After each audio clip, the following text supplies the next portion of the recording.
Bacteria have survived for centuries by evolving.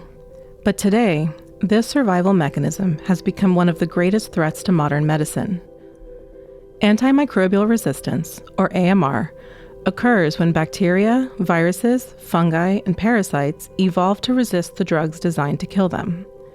In a nutshell, antibiotics that once cured infections no longer work. In 2021, there were more than 4.71 million deaths associated with antibiotic resistance. The burden falls hardest on low and middle-income countries, places where healthcare systems are already stretched thin. While resistance is natural, human behavior has accelerated it dramatically. The overuse and misuse of antibiotics in human medicine, animal health, and agriculture has sped up the emergence of resistant bacteria. Pneumonia, once easily treatable, is becoming deadly again. Bloodstream infections are also becoming more difficult to manage. Surgical wounds that should heal become life-threatening infections. And in the places where MSF works, the crisis is compounded by weak surveillance systems, poor infection prevention and control, limited access to diagnostics, and a shortage of new antibiotics. Once AMR emerges in one patient, it doesn't stay there. It can spread across hospital wards, through communities, and over borders.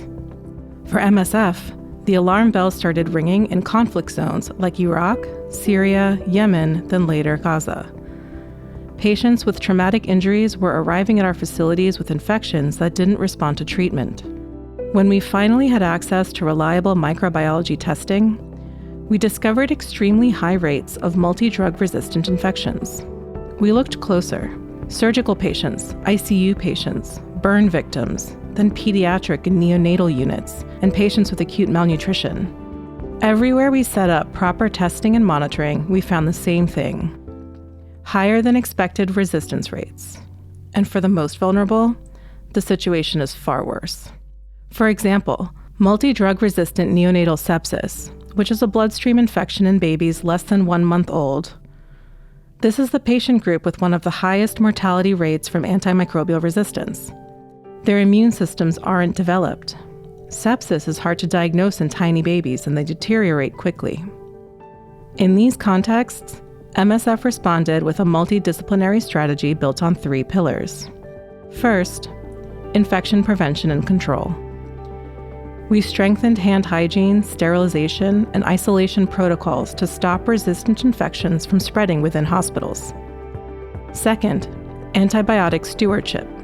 The right patient, the right antibiotic, the right dose, at the right time, for the right duration.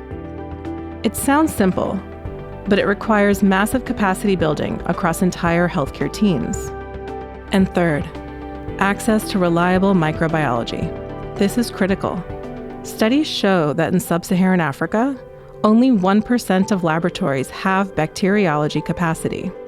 We're essentially starting from scratch, supporting existing labs or setting up our own facilities. To tackle the diagnostics challenge, MSF developed 2 key innovations. The Mini Lab, a small-scale, autonomous, transportable clinical bacteriology laboratory which is affordable and, above all, suited to MSF's field of intervention. And Antibiogo, a free, open-source, offline application that enables non-expert laboratory technicians to measure and interpret microbiological results, thereby providing accurate results. It is deployed not only in MSF facilities, but in more than 15 countries, supporting Ministry of Health laboratories and building capacity well beyond our own walls. With the MSF Academy, we have created a 9-month online diploma in infection prevention and control and antimicrobial stewardship. This course was developed with the British Society of Antimicrobial Chemotherapy. Over 200 healthcare workers have graduated so far.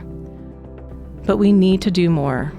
While all countries endorsed the global AMR plan and pledged to develop national action plans, many currently lack such plans, and fewer still have costed, budgeted, or funded their implementation. We need funding, skilled human resources, and capacity building in infection prevention, microbiology, and antibiotic stewardship. AMR innovations reach high-need areas far too slowly. Newer antibiotics take decades to achieve broader registration, while access to diagnostic tools and both legacy and newer life-saving drugs remains inadequate. We must close the access gap from both directions. Ensure essential first-line antibiotics are consistently available and affordable, while enabling the responsible introduction of newer antibiotics for resistant infections, with pricing, registration, and supply conditions that work for those who need them most. AMR affects everyone, everywhere, and the solution requires all of us.